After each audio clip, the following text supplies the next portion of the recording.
Hello, good morning, जोहार। मैं संजय और आप देख रहे हैं न्यूज झारखंड। समय हो चला है झारखंड की खबरों को जानने का, झारखंड की खबरों से अपडेट होने का। तो चलिए जानते हैं आज की झारखंड की 25 मुख्य बड़ी खबरों को। झारखंड में पीएम का पूर्व मुख्यमंत्री हेमंत सोरेन पर तंज। धनबाद की सभा में कहा, नारा इतना जोर से लगाओ कि आवाज जेल तक जाए। प्रधानमंत्री नरेंद्र मोदी 2 दिन के झारखंड और पश्चिम बंगाल दौरे पर हैं। पहले वे धनबाद पहुंचे और बरवा अड्डा में उन्होंने जनसभा को संबोधित किया। उन्होंने जेएमएम कांग्रेस पर निशाना साधा। पीएम ने कहा कि जेएमएम का मतलब जमकर खाओ। पहले झारखंड में कोयले के ढेर मिलते थे, अब नोट के मिलते हैं।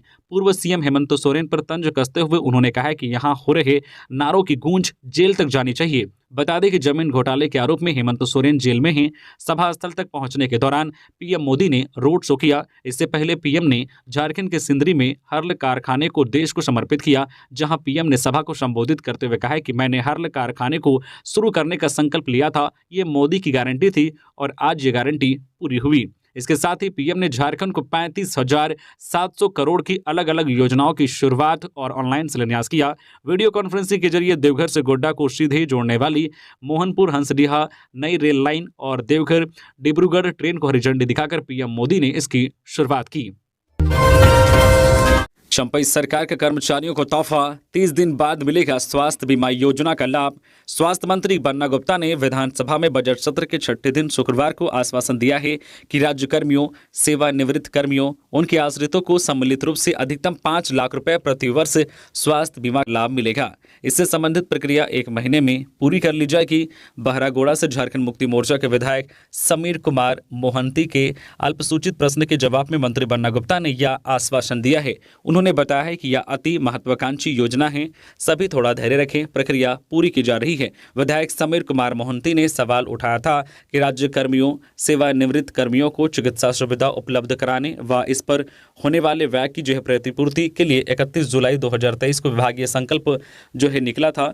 इसके निहित प्रावधान के अनुसार राज्य के कर्मियों, सेवानिवृत्त कर्मियों तथा परिवार के उन आश्रित सदस्यों को सम्मिलित रूप से 5 लाख रुपए प्रति वर्ष की अधिकतम सीमा के अधीन स्वास्थ्य बीमा प्रदान किया जाना है, जिसे अब तक शुरू नहीं किया जा सका। झारखंड में 3 मार्च को होगी बारिश, अलर्ट जारी। जाने कैसा रहेगा आने वाले दिनों में मौसम का मिजाज। झारखंड के मौसम में बदलाव का सिलसिला मार्च में भी जारी रहने का अनुमान है। मार्च के पहले सप्ताह में बादल छाए रहेंगे। 3 दिनों तक राजधानी समेत प्रदेश के विभिन्न हिस्सों में बारिश होने का अनुमान है। मौसम विभाग के अनुसार 29 फरवरी को देश के पश्चिमोत्तर भाग में आए पश्चिमी विक्षोभ का असर 2 मार्च से 5 मार्च तक रह सकता है। 3 मार्च से 5 मार्च तक राज्य में हल्के से मध्यम स्तर की बारिश होगी। 3 मार्च को तेज हवा के साथ बारिश होने का येलो अलर्ट जारी किया गया है। 5 के बाद मौसम साफ होगा, लेकिन उसके बाद फिर मौसम बदलाव का अनुमान है। वही मौसम विज्ञान केंद्र के अभिषेक आनंद ने कहा है कि मार्च के पहले पखवाड़े के दौरान मौसम में बदलाव का क्रम जारी रहेगा, यानी कि एक बार फिर से 2 मार्च यानी कि आज से 5 मार्च तक मौसम में बदलाव का सिलसिला जारी रहेगा। आज भी कई क्षेत्रों में छिटपुट बारिश हो सकती है, जबकि 3 मार्च को लेकर मौसम विभाग की ओर से अलर्ट जारी किया गया है। गैस सिलेंडर हुआ 25 रुपए महंगा, केवाईसी न होने पर फास्टैग हो जाएगा डीएक्टिव। 1 मार्च से हुए 3 बड़े बदलाव। नया महीना यानी मार्च अपने साथ कई बदलाव लेकर आया है। इन बदलाव का असर आपकी जिंदगी और जेब पर भी होगा। 19 किलो वाले कॉमर्शियल गैस सिलेंडर 1 मार्च से 25 रुपए 50 पैसे तक महंगे हो गए हैं। वहीं अगर आपने फास्टैग की केवाईसी नहीं कराई है तो फास्टैग डीएक्टिव हो जाएगा। इसके अलावा जीएसटी के नियमों में भी बदलाव हुआ है। सरकार ने फास्टैग की केवाईसी पूरी करने की आखिरी तारीख 29 फरवरी तय की थी। ऐसे में जिन लोगों ने तय तारीख तक केवाईसी पूरी नहीं की है, उनके फास्टैग को ब्लैकलिस्ट या डीएक्टिव कर दिया जाएगा। इसके बाद फास्टैग में बैलेंस होने के बावजूद पेमेंट नहीं होगा, जिसके चलते उनको दोगुना टोल टैक्स देना पड़ सकता है। इसके अलावा अब केंद्र सरकार ने जीएसटी के नियमों में बड़ा बदलाव किया है। अब 5 करोड़ रुपए से अधिक का बिजनेस करने वाले कारोबारी बिना ई चालान के ई-वे बिल जनरेट नहीं कर पाएंगे। यह नियम शुक्रवार से ही लागू हो गया है। इसके अलावा जीएसटी टैक्स सिस्टम के तहत 50,000 रुपए से अधिक कीमत के माल को जब एक राज्य से दूसरे राज्य में भेजा जाता है तो उसके लिए ई-वे बिल रखना जरूरी होता है। इसके अलावा राहत की बात यह है कि मार्च महीने में पेट्रोल डीजल की कीमतों में 1 मार्च को कोई बदलाव नहीं हुआ है। 1 लाख इनामी नक्सली संतोष गंझू ने किया आत्मसमर्पण। पुनर्वास नीति से प्रभावित था, मुख्य धारा में जुड़ने की जताई इच्छा। झारखंड सरकार की आत्मसमर्पण नीति से प्रभावित होकर उग्रवादी संतोष गंझू ने सरेंडर कर दिया है। संतोष गंझू ने शुक्रवार को रांची एसएसपी कार्यालय में आत्मसमर्पण किया है। संतोष गंझू की तलाश सालों से झारखंड पुलिस को थी। संतोष पर पुलिस ने 1 लाख रुपए का इनाम रखा था। संतोष गंझू उग्रवादी संगठन टीपीसी का सक्रिय सदस्य था। संतोष के खिलाफ ओरमांझी थाना में 2 मामले दर्ज हैं। झारखंड पुलिस लंबे समय से संतोष को तलाश रही थी। रांची एसएसपी चंदन कुमार सिन्हा ने बताया है कि झारखंड सरकार की आत्मसमर्पण नीति से प्रभावित होकर संतोष गंझू ने सरेंडर करने की इच्छा जाहिर की थी। पूछताछ में संतोष गंझू ने उग्रवादी संगठन में शामिल होने के पीछे की वजह बताई। खबरों में आगे बढ़ने से पहले अगर आप अभी तक न्यूज़ झारखंड चैनल को सब्सक्राइब नहीं किए हैं तो प्लीज़ चैनल को सब्सक्राइब करके बेल आइकन प्रेस कर दीजिए, जिससे आपको झारखंड की हर छोटी बड़ी खबर का अपडेट आप तक पहुंचता रहे। तो चलिए बढ़ते हैं खबरों की ओर। सहायक आचार्य में सीटेट को मौका देने पर 4 हफ्ते में जवाब मांगा। सहायक आचार्य नियुक्ति परीक्षा में सीटेट व पड़ोसी राज्य से टेट पास अभ्यर्थियों को शामिल करने के हाईकोर्ट के आदेश के खिलाफ याचिका पर सुनवाई करते हुए सुप्रीम कोर्ट ने राज्य सरकार व झारखंड सीटेट उत्तीर्ण संघ को जवाब दाखिल करने को कहा है। शुक्रवार को दोनों ने इसके लिए समय देने का आग्रह किया। इस पर जस्टिस JK माहेश्वरी व जस्टिस संजय करोल की अदालत ने 4 सप्ताह का समय दिया। बता दें कि झारखंड सीटेट पास अभ्यर्थी संघ की याचिका पर झारखंड हाईकोर्ट ने दिसंबर 2023 में फैसला सुनाया था और युवक आचार्य नियुक्ति परीक्षा में सीटेट और पड़ोसी राज्य के टेट पास को भी परीक्षा में शामिल करने का आदेश दिया था। इसे सुप्रीम कोर्ट में जेटेट पास अभ्यर्थी जो है परिमल कुमार आदि ने चुनौती दी है। पलामू में 1.5 लाख लूट। बेटी की शादी के लिए बैंक से निकाले थे पैसे, अपराधियों ने 1.5 लाख रुपए लूटे। पलामू जिला मुख्यालय मेदिनीनगर में दिन दहाड़े अपराधियों ने एक व्यक्ति से 1.5 लाख रुपए लूट लिए। घटना मुख्य बाजार में भीड़ भाड़ वाले इलाके जय भवानी संघ चौक के पास हुआ। कुंड मोहल्ला के रहने वाले मिथिलेश सिंह अपनी बेटी की शादी की तैयारी के लिए बाजार स्थित पंजाब नेशनल बैंक के शाखा से 2 लाख रुपए निकाल कर जा रहे थे। 50,000 रुपए उन्होंने खरीदारी पर खर्च कर दिया था। बाकी बचे 1.5 लाख रुपए झोला में रखकर हाथ में लटकाए जा रहे थे। इसी दौरान एक काले रंग के पल्सर मोटरसाइकिल पर सवार 2 अपराधी पीछे से गए और चलते मोटरसाइकिल से झपट्टा मारकर झोला लेकर फरार हो गए। घटना 1:30 बजे दोपहर की है। लूट का पूरा घटनाक्रम रिलैक्स इन होटल के सीसीटीवी कैमरे में कैद हुआ है। घटना की जानकारी मिलने के बाद पुलिस ने घटनास्थल पर पहुंचकर छानबीन किया है। भुक्तभोगी ने इस संबंध में FIR दर्ज करा दिया है। पुलिस वीडियो और जो है फोटो निकालकर अपराधियों की पहचान और गिरफ्तारी में जुटी हुई है। साइबर अपराधी गिरफ्तार। ठगी करने वाले 5 साइबर अपराधी गिरफ्तार। मोबाइल फोन सहित कई सामान बरामद। गिरिडीह के तीसरी पुलिस ने 5 साइबर अपराधियों को गिरफ्तार किया है। गिरफ्तार अपराधियों के पास से 7 मोबाइल फोन, 13 सिम कार्ड, 1 जो है बैंक पासबुक, 2 आधार कार्ड, 3 पैन कार्ड व कई अन्य सामान बरामद किए हैं। इसकी जानकारी गिरिडीह SP दीपक कुमार शर्मा ने शुक्रवार को प्रेस कॉन्फ्रेंस कर दी। बता दें कि गिरफ्तार साइबर तीसरी थाना क्षेत्र के किसुटाण निवासी निरंजन प्रसाद यादव, भंडारी निवासी मंटू कुमार, सचिन कुमार यादव, देवरी थाना क्षेत्र के साखो निवासी चंद्रदेव कुमार राय और बिरनी थाना क्षेत्र के पाराटाड़ का अजीत यादव शामिल हैं। इन सभी साइबर अपराधियों को पुलिस ने तीसरी थाना क्षेत्र के कलवा नदी के पास से गिरफ्तार किया है। SP ने बताया है कि प्रतिबिंब पोर्टल के माध्यम से सूचना मिली थी कि कुछ साइबर अपराधी फर्जी सिम कार्ड का प्रयोग कर लोगों को चूना लगा रहे हैं। सूचना के बाद डुमरी SDPO सुमित प्रसाद के नेतृत्व में एक टीम गठन किया गया। टीम ने जो है कलवा नदी के समीप छापेमारी कर सभी 5 साइबर अपराधियों को गिरफ्तार कर लिया है।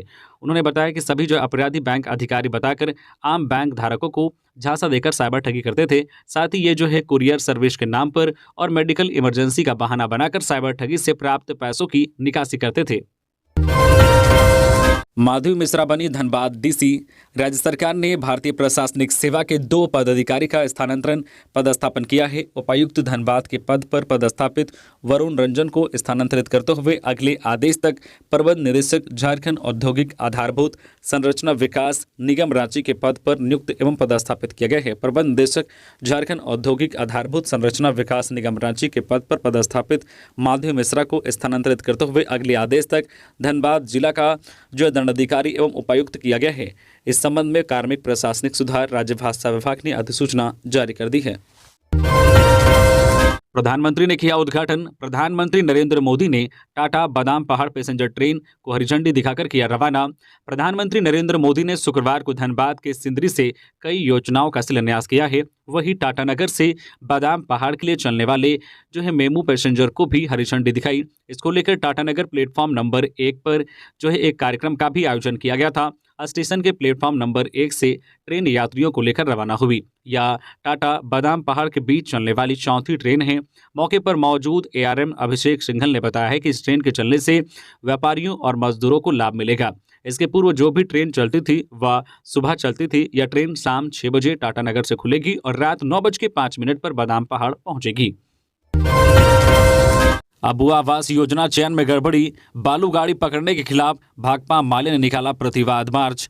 भाकपा माले ने अबुआ आवास योजना चयन में गड़बड़ी एवं बालू लोड वाहन को पकड़ने के खिलाफ गिरिडीह के गांवा हाट बाजार से लेकर प्रखंड मुख्यालय तक प्रतिवाद मार्च निकाला। इस दौरान बीडीओ सीओ के खिलाफ जमकर नारेबाजी की। इस मार्च के बाद बीडीओ को 6 सूत्री मांग को लेकर ज्ञापन सौंपा गया। वहीं इसके पूर्व एक जनसभा का भी आयोजन किया गया, जिसमें मुख्य रूप से पूर्व विधायक राजकुमार यादव उपस्थित थे।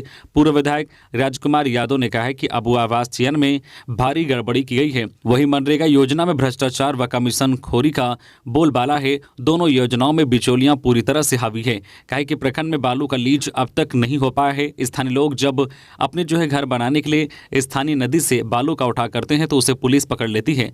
आखिर प्रखंड के लोग घर बनाने के लिए बालू कहां से लाए? इसका वैकल्पिक व्यवस्था किए बिना प्रशासन गाड़ियों को पकड़ना बंद करे। 2 क्विंटल 800 ग्राम गांजे के साथ एक तस्कर गिरफ्तार। फरार तस्कर के लिए पुलिस कर रही छापेमारी। हजारीबाग झारखंड के हजारीबाग जिले के कटकमदाग थाना क्षेत्र से कूद गांव में छापेमारी कर भारी मात्रा में गांजा के साथ एक तस्कर को पुलिस ने गिरफ्तार किया है, जबकि एक तस्कर फरार हो गया। बरामद 2 क्विंटल 800 ग्राम गांजे की अंतर्राष्ट्रीय कीमत करीब 2 करोड़ रुपए है। एसपी अरविंद कुमार सिंह ने पत्रकारों को यह जानकारी दी। उन्होंने कहा है कि हजारीबाग को नशामुक्त बनाने की दिशा में पुलिस की कार्रवाई जारी है। हजारीबाग एसपी को गुप्त सूचना मिली थी। इसी के आलोक में मुख्यालय डीएसपी नीरज के नेतृत्व में छापेमारी की गई। इस क्रम में कूद गांव स्थित एक घर से 2 क्विंटल 800 ग्राम गांजा बरामद किया गया। इसका बाजार मूल्य 3 लाख और अंतर्राष्ट्रीय बाजार मूल्य 2 करोड़ रुपए बताया जा रहा है। गांजे का कारोबार करने के आरोप में कूद गांव के रिंकू अंसारी उर्फ शहजाद आलम पिता शेखावत अंसारी को गिरफ्तार किया गया है। उस पर जो है एनडीपीसी एक्ट के तहत प्राथमिकी दर्ज कर पुलिस ने शुक्रवार को जेल भेज दिया। देवघर में ट्रक ने बाइक सवार को रौंदा, 2 लोगों की मौत। आक्रोशित लोगों ने किया सड़क जाम। देवघर जिले के पालोजोरी सारठ मुख्य मार्ग पर बसाहा गांव के पास पत्थर लदा ट्रक ने शुक्रवार दोपहर 12:30 बजे बाइक सवार 2 लोगों को रौंद दिया, जिससे दोनों युवकों की घटनास्थल पर ही मौत हो गई। मृतक खागा थाना क्षेत्र के बरजोरी पंचायत के पहरोडी गांव निवासी निरंजन राणा 23 वर्षीय पिता भजहरी राणा व प्रमोद राय 22 वर्षीय पिता सुधीर राय है। स्थानीय लोगों के अनुसार बाइक में सवार दोनों युवक सारठ की ओर से पालोजोरी की ओर जा रहे थे। तभी उनकी बाइक विपरीत दिशा से आ रही ट्रक की चपेट में आ गई, जिससे दोनों की दर्दनाक मौत हो गई। इसके बाद स्थानीय लोगों ने ट्रक चालक को पकड़ लिया और उसे पुलिस के हवाले कर दिया। इधर मुआवजे की मांग को लेकर आक्रोशित लोगों ने मुख्य सड़क को जाम कर दिया। प्रधानमंत्री की नीतियों से झारखंड बढ़ेगा आगे, चंपई सोरेन। सिंदरी स्थित हिंदुस्तान उर्वरक और रसायन लिमिटेड कारखाना हर्ल राष्ट्र को समर्पित किया गया। साथ ही 36,000 करोड़ की रेल, बिजली और कोयला क्षेत्र से संबंधित कई विकास योजनाओं का भी उद्घाटन शिलान्यास पीएम मोदी और जो है चंपई सोरेन के हाथों संपन्न हुआ। इस मौके पर मुख्यमंत्री चंपई सोरेन ने कहा कि झारखंड के लिए आज बड़ा दिन है। प्रधानमंत्री नरेंद्र मोदी का सीधो कान्हू बिरसा मुंडा की धरती पर मैं स्वागत करता हूं। उन्होंने हर्ल कारखाने का उपहार झारखंड के लोगों को दिया है। उन्होंने कहा कि आज इस प्लांट के उद्घाटन से झारखंड के विकास को नई गति मिलेगी। इस प्लांट के उद्घाटन से सिर्फ धनबाद के किसान नहीं बल्कि राज्य के किसानों को खेती करने के लिए बहुत अच्छे अवसर मिलेंगे। यहाँ जो यूरिया पैदा होगा उसका किसानों से बड़ा संबंध है। आज से शुरू हो रहे यूरिया प्लांट से लोगों को रोजगार मिलेगा और किसानों को सहायता भी मिलेगी। धनबाद के SNMMC अस्पताल में लगी आग, मरीजों को सुरक्षित निकाला गया बाहर। धनबाद के शहीद निर्मल महतो मेडिकल कॉलेज अस्पताल में शुक्रवार की रात को अचानक आग लग गई। अस्पताल के डायलिसिस यूनिट में अचानक आग लग गई, जिससे अस्पताल परिसर में धुआं फैल गया।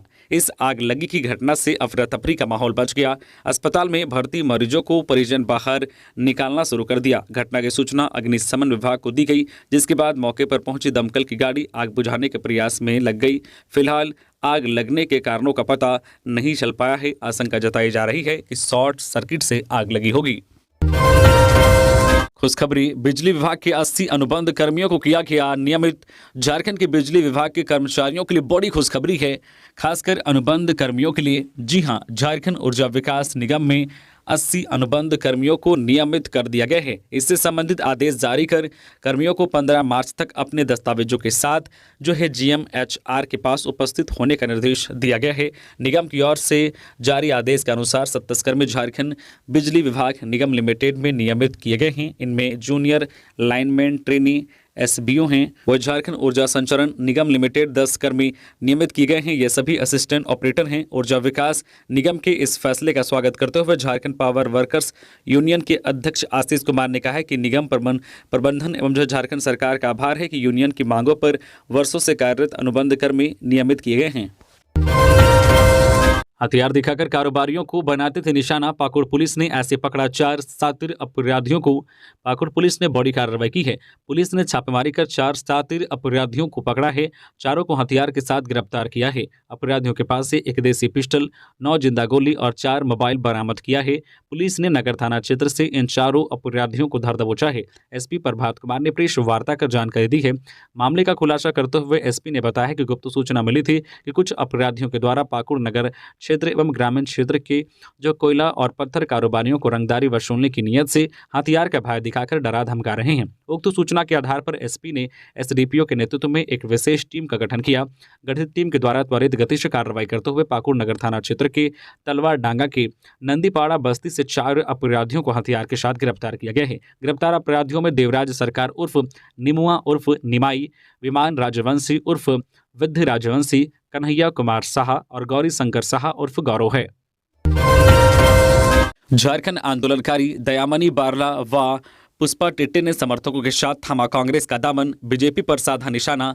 झारखंड आंदोलनकारी दयामनी बारला व पुष्पा टिट्टे ने शुक्रवार को समर्थकों के साथ कांग्रेस की सदस्यता ग्रहण की। कांग्रेस के प्रदेश प्रभारी गुलाम अहमद मीर व प्रदेश कांग्रेस अध्यक्ष राजेश ठाकुर ने पार्टी का पट्टा देकर माला पहनाते हुए उनका स्वागत किया। गुलाम अहमद मीर ने कहा कि दोनों महिला नेत्रियां समाज के अंतिम व्यक्ति की आवाज बनकर हमेशा संघर्षरत रही है। जल, जंगल और जमीन के लिए उनके आंदोलन ने अलग पहचान बनाई है। प्रदेश कांग्रेस अध्यक्ष राजेश ठाकुर ने कहा है कि समाज को दिशा देने के लिए किया गया आंदोलन दोनों नेत्रियों की क्षमता का परिचायक है। वहीं दयामनी बारला ने कहा है कि आज देश के किसान, युवा, महिला समेत सभी वर्ग परेशानी के दौर से गुजर रहे हैं। भाजपा आम जनता की आज़ादी छीनने का जो है प्रयास कर रही है। प्रारंभ में लोगों के अधिकारों के लिए कलम को हथियार बनाकर अपनी जो है लेखनी से मैंने संघर्ष की शुरुआत की। वित्त मंत्री से मिला झारखंड प्रशासनिक सेवा संघ का प्रतिनिधिमंडल। झारखंड के वित्त मंत्री रामेश्वर उरांव से झारखंड प्रशासनिक सेवा संघ के शिष्टमंडल ने शिष्टाचार भेंट की। महिला पदाधिकारियों के लिए चाइल्ड केयर लीव की सुविधा जो प्रदान किए जाने के संदर्भ में वित्त मंत्री द्वारा उठाए गए सकारात्मक प्रयास पर संघ के द्वारा उन्हें धन्यवाद दिया गया। वित्त मंत्री को संघ की अन्य मांगों तथा वेतन विसंगति को समाप्त करना, जो है प्रीमियम सेवा लागू किए जाने इत्यादि के बारे में भी अवगत कराया गया। इन सभी विषयों पर उन्हें हर संभव सहयोग के लिए आश्वस्त किया। पंडाल में केवल 5% लोग, भाषण बीच में रोक, PM मोदी को क्यों मांगनी पड़ी माफी। प्रधानमंत्री नरेंद्र मोदी झारखंड दौरे पर हैं। यहां उन्होंने शुक्रवार को 35,700 करोड़ की योजनाओं का उद्घाटन और शिलान्यास किया। इसके बाद धनबाद में जनसभा को संबोधित करते हुए लोकसभा चुनाव का शंखनाद किया और अब की बार 400 पार का दावा किया। उन्होंने कहा है कि आप सभी इतनी विशाल संख्या में हमें आशीर्वाद देने आए हैं। आपका यही जोश, यही उत्साह जिसके कारण देश में एक ही गूंज है, वो गूंज है अब की बार 400 पार। ये नारा इसलिए लग रहा है क्योंकि देश मोदी की गारंटी पर भरोसा कर रहा है। हालांकि इस दौरान एक वक्त ऐसा भी आया जब PM मोदी को अपना भाषण बीच में रोककर वहां मौजूद लोगों से माफी मांगनी पड़ी। दरअसल इसकी वजह थी कार्यक्रम के लिए बनाया गया पंडाल इतना छोटा था कि कार्यक्रम में शामिल होने पहुंचे कई लोगों को पंडाल के बाहर धूप में खड़ा होना पड़ा था। PM मोदी की इस पर नजर पड़ी तो उन्होंने अपना भाषण बीच में रोक लोगों से माफी मांगी। उन्होंने कहा कि मुझे माफ कीजिएगा, आज पंडाल थोड़ा छोटा बना है।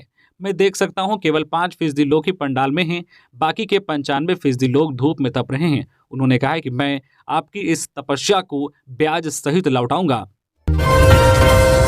रांची पुलिस और SSB के संयुक्त अभियान, 50,000 का इनामी उग्रवादी गिरफ्तार, पुलिस पर हमले में था शामिल। रांची पुलिस को एक बड़ी सफलता मिली जब महाराज परमानी के दस्ते का माओवादी पुलिस के हाथे चढ़ गया। पुलिस अधीक्षक ने बताया कि माओवादी दस्ते का सक्रिय सदस्य रहा और 5 पुलिसकर्मियों की शहादत में भी शामिल था, उसे गिरफ्तार कर लिया गया है। पुलिस अधीक्षक को मिली गुप्त सूचना के आधार पर तमाड़ थाना क्षेत्र के राड़ गांव और रंगामाटी के बीच से दबोचने में सफलता मिली है। तमाड़ पुलिस और एसएसबी की संयुक्त कार्रवाई में अमित मुंडा गिरोह के सदस्य को दबोचा गया है। एसएसपी चंदन सिन्हा ने बताया है कि तमाड़ थाना क्षेत्र के रहने वाला उग्रवादी माओवादियों के सक्रिय सदस्य और घातक हमले करने में माहिर है। तिरुल्डी खारसावा थाना क्षेत्र में 5 पुलिसकर्मियों की शहादत में भी इसकी भूमिका थी। 4 साल पहले इसे एनआईए ने गिरफ्तार किया था, बाद में बेल पर छूटकर वापस से दस्ते में शामिल हो गया। एनआईए की ओर से उग्रवादी पर 50,000 का इनाम रखा गया है। गिरफ्तार उग्रवादी के पास से एक देसी 2 नाली कट्टा और 4 जिंदा गोली बरामद किया गया है। रांची के पूर्व डीसी छवि रंजन को नहीं मिली सुप्रीम कोर्ट से जमानत, अब 4 सप्ताह बाद होगी सुनवाई। रांची के पूर्व डीसी छवि रंजन की मुश्किलें कम होने का नाम नहीं ले रही है। पूर्व डीसी की जमानत याचिका पर अब सुप्रीम कोर्ट में 4 सप्ताह बाद सुनवाई होगी। सुप्रीम कोर्ट की न्यायाधीश जस्टिस बेला एम त्रिवेदी और जस्टिस पंकज मित्तल की कोर्ट में छवि रंजन की याचिका पर शुक्रवार को सुनवाई हुई। कोर्ट में ईडी की ओर से उपस्थित एएसजीआई ने छवि रंजन की बेल याचिका पर काउंटर एफिडेविट दाखिल करने के लिए और समय देने का आग्रह किया। ईडी के आग्रह को स्वीकार करते हुए शीर्ष अदालत ने प्रार्थी को भी जवाब दाखिल करने का निर्देश दिया। छवि रंजन की ओर से वरीय अधिवक्ता सिद्धार्थ अग्रवाल और अधिवक्ता अभिषेक चौधरी ने बहस की। बता दें कि चेसायर होम रोड स्थित जमीन की खरीद बिक्री में मनी लॉन्ड्रिंग मामले में रांची के पूर्व डीसी छवि रंजन ने डिफॉल्ट बेल के लिए सुप्रीम कोर्ट में याचिका दायर की है। छवि रंजन की डिफॉल्ट बेल रांची ईडी के स्पेशल कोर्ट और झारखंड हाईकोर्ट से पहले ही खारिज हो चुकी है। चाईबासा में सुरक्षा बलों ने 5 किलो का आईईडी डिस्फ्यूज किया। 2 नक्सली कैंप, 7 बंकर भी नष्ट। नक्सल विरोधी अभियान में चल रहा सर्च ऑपरेशन। झारखंड के पश्चिमी सिंहभूम में नक्सलियों के खिलाफ चलाए जा रहे अभियान में सुरक्षा बलों के हाथ बड़ी सफलता लगी है। सुरक्षा बल ने टोंटो थाना क्षेत्र के वनग्राम जिम की इकिर के पास जंगली पहाड़ी क्षेत्र में अभियान चलाकर 2 नक्सली कैंप को डिफ्यूज कर दिया है। चाईबासा पुलिस ने इसकी जानकारी दी।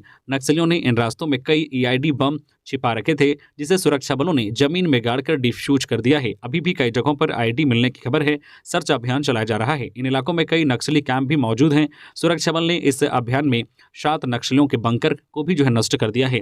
इन बंकरों में करीब 60 से 70 लोगों की ठहरने की भी सुविधा थी। नक्सली लंबे समय तक इन बंकरों में ही रहकर सुरक्षा बलों का सामना कर रहे थे, लेकिन अब नक्सली अभियान में धीरे धीरे सुरक्षा बलों की स्थिति मजबूत हो रही है।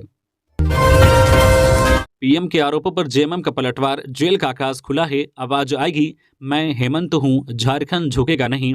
शुक्रवार को प्रधानमंत्री नरेंद्र मोदी ने धनबाद के बरवाडा में जनसभा को संबोधित किया। संबोधन के दौरान उन्होंने झारखंड की गठबंधन सरकार पर करप्शन और परिवारवाद का आरोप लगाया। उन्होंने यह भी आरोप लगाया है कि झामुमो और कांग्रेस जैसी पार्टियों ने आदिवासियों को वोट बैंक समझा और उनके पसीने की कमाई लूट ली। अब पीएम के आरोपों पर झारखंड मुक्ति मोर्चा ने पलटवार किया है। झामुमो के केंद्रीय महासचिव शाह प्रवक्ता सुप्रियो भट्टाचार्य ने बीजेपी को भरपूर जियो पूंजीपतियों की संज्ञा देते हुए कहा है कि धनबाद में प्रधानमंत्री ने राजनीतिक प्रवचन दिया। झामुमो ने कहा है कि देश की आज़ादी से पहले ही झारखंड का चक्रधरपुर रेल मंडल सर्वाधिक राजस्व देने वाला रेल मंडल है, तो ऐसे में झुंझुना किसे दिखा रहे हैं। रांची लौटने के क्रम में बोकारो में रुके राज्यपाल, जिला प्रशासन ने किया स्वागत, दिया गया गार्ड ऑफ ऑनर। राज्यपाल सीपी राधाकृष्णन प्रधानमंत्री के साथ सिंदरी खाद कारखाना के उद्घाटन कार्यक्रम के बाद धनबाद से रांची जाने के क्रम में बोकारो सर्किट हाउस पहुंचे। बोकारो सर्किट हाउस में राज्यपाल का डीसी, एसपी समेत जिले के तमाम अधिकारियों ने जोरदार स्वागत किया और उन्हें गार्ड ऑफ ऑनर भी दिया। इसके साथ ही रांची जाने के क्रम में मीडिया से बात करते हुए राज्यपाल ने कहा है कि महाविद्यालय में वर्ष 2008 के बाद कोई बहाली नहीं हुई है। महाविद्यालय में प्रोफेसर की कमी को लेकर कार्य किया जा रहा है और जल्द ही इस पर कोई निर्णय लिया जाएगा। साथ ही राजभवन पर राजनीतिक दलों के द्वारा लगाए जा रहे आरोपों के सवाल पर उन्होंने हंसते हुए कहा है कि कुछ लोग राजनीतिक फायदे के लिए इस तरह के काम करते हैं, लेकिन सच्चाई इससे कोसों दूर है। हजारीबाग में बिरहोर बच्ची की मौत, परिजनों का आरोप प्रदूषण की वजह से गंवाई जान। हजारीबाग जिले के केरेडारी प्रखंड क्षेत्र अंतर्गत चट्टी बरियातू पंचायत के पगार गांव के बिरहोर टोला निवासी किरण बिरहोर उम्र 10 वर्षीय की मौत 28 फरवरी की रात हो गई। इस संदर्भ में मृत बच्ची के पिता बीरू बिरहोर और सोहराय बिरहोर ने कहा है कि किरण माइन से उड़ रहे धूल के कारण बीमार पड़ गई। इलाज के लिए केरेडारी स्वास्थ्य केंद्र ले जाया गया, जहां उचित इलाज की व्यवस्था नहीं होने से वापस लौट गए, जिसके बाद किरण की मौत हो गई। वही बिरहोर टोला के वार्ड सदस्य ममता ने बताया है कि माइंस हमारे कॉलोनी के एकदम नजदीक में है, जिस कारण रात दिन कोयले का गर्दा उड़ता रहता है। उड़ते गर्दे से सब लोग प्रदूषण का शिकार होकर बीमार पड़ रहे हैं। कोयला निकालने के लिए ब्लास्टिंग का उपयोग किया जाता है। जोरदार धमाका से भी लोग बीमार पड़ रहे हैं। बच्चों की लड़ाई में दो पक्ष आपस में भिड़े, एक ने डंडे से किया हमला, 7 घायल। साहिबगंज के प्राणपुर गांव में बच्चों के विवाद में दो पक्षों के बीच जमकर मारपीट हो गई। मारपीट में 7 लोगों के घायल होने की सूचना है। वहीं राजक अहमद नामक युवक इस मारपीट में गंभीर रूप से घायल हो गया है। घायलों को इलाज के लिए अस्पताल में भर्ती कराया गया है। घटना को लेकर बताया जाता है कि बच्चे आम के बागान में खेल रहे थे। खेलने के क्रम में किसी बात को लेकर बच्चे आपस में गाली गलौज करते हुए हाथापाई करने लगे। मामले को शांत कराने पहुंचे बड़े आपस में भिड़ गए, जिसके बाद मामला मारपीट तक पहुंच गया। ग्रामीणों ने मौके पर पहुंचकर समझा बुझा कर दोनों को अलग किया। हाय रे व्यवस्था, प्रमोशन की आस में रिटायर हो गए 2 दर्जन अंचल निरीक्षक। झारखंड में अंचल निरीक्षकों का प्रमोशन काफी समय से रुका हुआ है। आलम यह है कि प्रमोशन के इंतजार में 2 दर्जन से अधिक अंचल अधिकारी रिटायर हो गए। इसी महीने में 2 अंचल निरीक्षक रिटायर हुए। जानकारी के अनुसार अंचल निरीक्षकों की प्रमोशन की सारी प्रक्रिया पूरी हो गई थी। केवल भू राजस्व विभाग के सचिव को बैठकर प्रमोशन पर मुहर लगानी थी, लेकिन 2 साल में ना यह बैठक हो पाई, ना ही प्रमोशन मिला। अगर इस मामले को गंभीरता से नहीं लिया गया तो और भी संख्या बढ़ सकती है। तो ये थी आज की झारखंड की टॉप बड़ी खबरें। इसी तरह से झारखंड की हर छोटी बड़ी खबर देखने के लिए आप हमारे चैनल न्यूज झारखंड चैनल को सब्सक्राइब करके बेल आइकन प्रेस कर दीजिए, जिससे झारखंड की हर छोटी बड़ी खबर का अपडेट आप तक पहुंचता रहे। तो अभी के लिए बस इतना ही, हमें दीजिए इजाजत, फिर मिलते हैं नेक्स्ट खबरों के साथ। धन्यवाद।